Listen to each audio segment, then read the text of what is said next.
Broadcasting from the 72nd floor of First Canadian Place in the heart of Toronto's financial district, this is #Finance, the podcast that profiles innovative entrepreneurs and thought leaders operating in the public markets. Presented to you by the CSE, the Exchange for Entrepreneurs.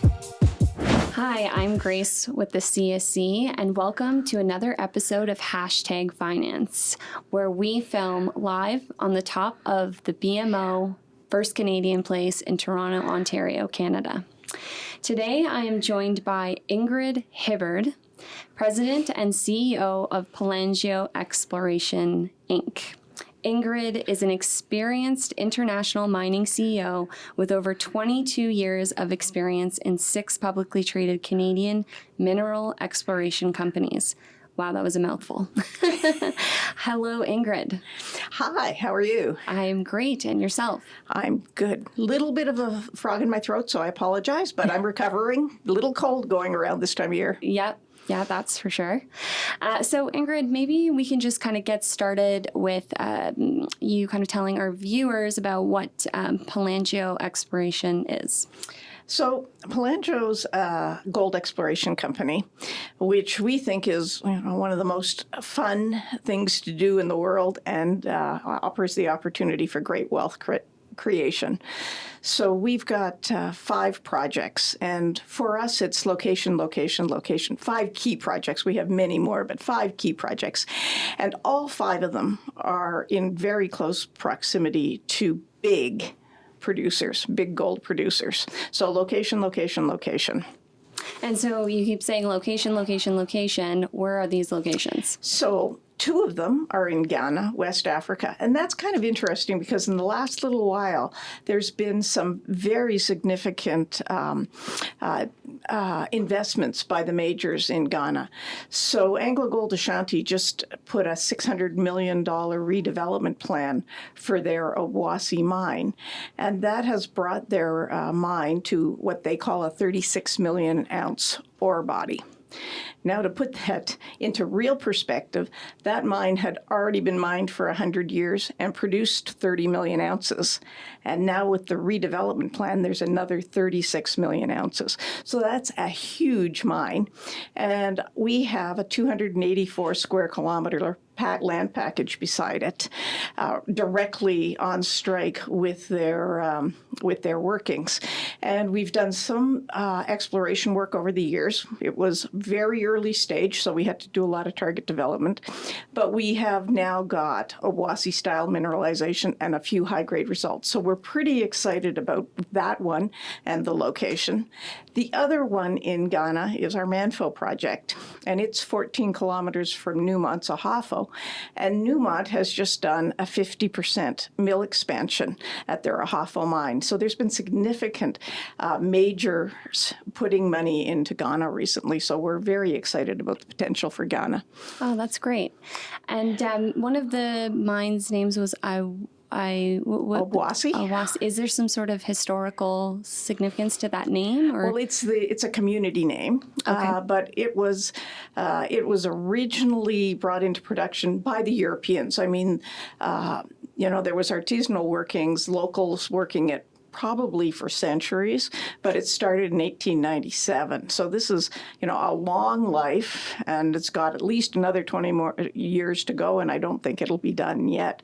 So it really is one of the historical, amazing mines of the world, and that's part of the fun of exploration. When you think of what the Europeans were doing 100 years ago when they were trying to develop a big mine like that, it is a very exciting industry. And so from that time, like that amount of time ago, what has kind of been put into place that is new, innovative kind of technologies to mine? Well, one of the things they had to do was develop a different milling and extraction technique, but all of the mines are using, new techniques, and exciting things are happening. For example, in Canada, where our other 3 projects are, you are having people go now to completely underground electric mining, which is going to be a tremendous innovation in terms of environmental and health and safety. So people think of mining as an old technology industry. It's not. It's right on the cutting edge of artificial intelligence for exploration. It's on the cutting edge of technologies. And we have 3 projects in Canada, all 2 in sort of historic mining areas. So it is an exciting place to work. Canada, I grew up in Timmins. So 2 of our projects are in the Porcupine Camp in Timmins. So that's very exciting to me to be kind of back home. One of them is a kilometer and a half from the storied Hollinger mine. It's a 19 million ounce mine, one of the first mines in the camp. And the other one's 800 meters from the Dome, another historic mine in the camp, 14 million ounce mine. So you can see how well located we are. And those Canadian assets are new. So those have come into the fold within the last 12 months, along with one near Kirkland Lake called Grenfell, which is about 10 kilometers from the Macassa mine, owned by Kirkland Lake. And we're going to be drilling there in January. Oh, that's great. And so just on your background in mining, I think I had read somewhere that your father was a miner. Yeah. Well, actually, he was more of a prospector. Okay. So I think exploration really does get into your blood. It really is an exciting. So it's the idea of finding things that can create brand new wealth and create wealth in a big way. So having grown up with the excitement in those days, the guys still had to go in the bush and stake claims, and that whole idea of staking your claim. That's where this comes from. Is the guys would go in the bush and they'd have to put stakes in the ground to stake claims, and there were staking rushes in those days, and it was about who could get there faster. And one of the advantages my dad had was that he was a pilot and had his own plane. So one of the problems if you went to hire a plane is people would know where you were going. If you could do it yourself, you could stay more secret. So one of my very first jobs when I was about 9 years old, he was looking for uranium in those days. So being forward thinking, he got himself a Geiger counter. And what's a Geiger counter? It's how you find uranium. So it clicks when you can essentially detect the levels. So my job was to wait to hear the clicking, and then I would throw toilet paper out of the window of the airplane. So when he sent the guys in the bush, he would know where the right spot was to stake the claims. Oh my goodness.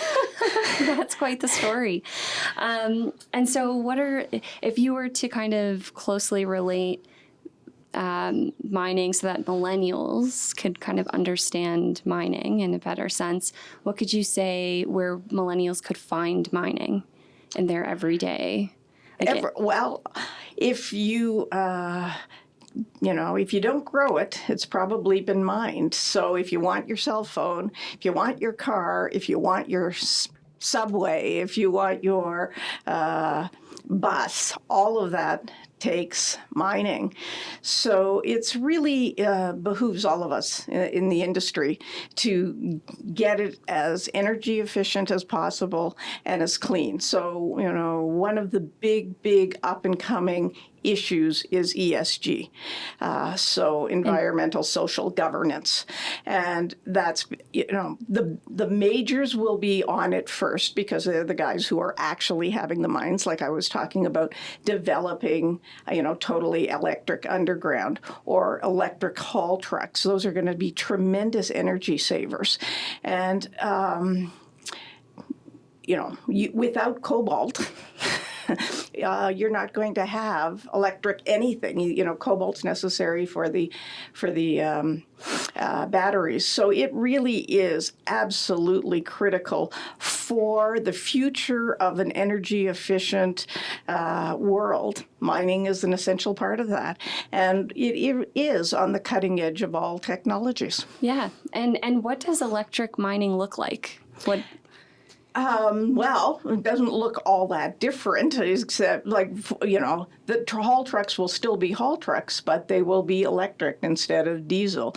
And underground, it'll be a lot cleaner. You'll have less diesel fumes underground, so the air will be cleaner, and the use of energy, because in Canada, we use a lot of hydro, so that's a fairly friendly type of energy, and it's going to, as compared to diesel, it's a huge leap forward in our drive to, for climate change to help in the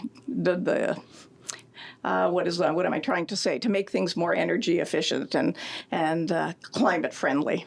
Great. And do you think we're going to see a lot of conversation around electric mines at this year's PDAC convention? 100%. Yeah. 100%. And ESG is going to be another huge topic. And in Canada, in fact, internationally, on the sort of social side, Aboriginal rights, Aboriginal affairs, how do we, all of us who operate in communities are having to be community friendly. And one of the things that drives us in Pelangio is that wealth creation. I mean, that's the fun part. So, our previous project was Detour. Detour created 1,000 new jobs in Northern Ontario. 1,000 jobs makes a difference to Northern Ontario. It actually makes a difference for the entire province. But when it's in areas where you don't have a lot of industry, it makes a big difference for those local communities. But you can't operate in those local communities unless you have buy-in from the community. They have to understand the benefits that come with us, and that's on us. That's on us to explain, the benefits that we can bring to the local communities. Great. Thank you for sharing that. It's always a big topic. I mean, we saw that topic of conversation in last year's PDAC convention, but I can only imagine that that topic of discussion will grow this year. And can we look forward to any other topics of discussion, or what can investors look forward to this year at PDAC 2020? Well, I think it's going to be bigger and better than last year. Gold always plays a big part of sort of the PDAC drive, and because we're a gold exploration, that company, that tends to be where my focus is. And we've seen a huge increase in the gold price, and you've seen that move in the majors and even the mid-tiers. It hasn't yet come down to the juniors, so a little plug for the junior market and for all the investors who are going to be coming to PDAC. Now's the time to be coming to talk to us and to look at investing down into the juniors as the majors get more fully valued. And, we have a great spot at PDAC. We're right at the front door by the escalators, one of the first booths you'll see as you come through the door. So make sure you stop and come and talk to all of us at Pelangio. Oh, definitely will. And thank you so much for coming in and speaking with me today. Is there anything else you'd like to add? Our 5 projects are very exciting, and we have a strategy that we built on from our time at Detour. So at Detour, we bought that. Mining is cyclical. That's the thing you have to remember about the mining industry. And we are coming out of the doldrums. We're coming out of a very, very tough time. And that's how, for Pelangio's strategy, and I believe for most of the juniors, the win is, buy low, sell high. So we were able to buy Detour in 1998 at the bottom of the market for about $1 an ounce in the ground for gold. Which you had something to do with the negotiation on that on behalf of Pelangio. Yeah, absolutely. From what I read. So we bought it from Placer Dome, and we were successful in getting Franco-Nevada to help us fund it, because to get the money as a junior in 1998 would have been extremely difficult. And we were able to, in 2007, find the right team to develop it. We spun it out, so we were essentially one of the founders of Detour Gold. And we owned 50% of Detour post-IPO. Detour went to $38, so you can see the win that would have had for our shareholders. We dividended out 19 million shares to our shareholders, so that was a direct win to them. And then, interestingly, today, Detour Gold has just received an offer from Kirkland Lake that values the company at something over $4 billion.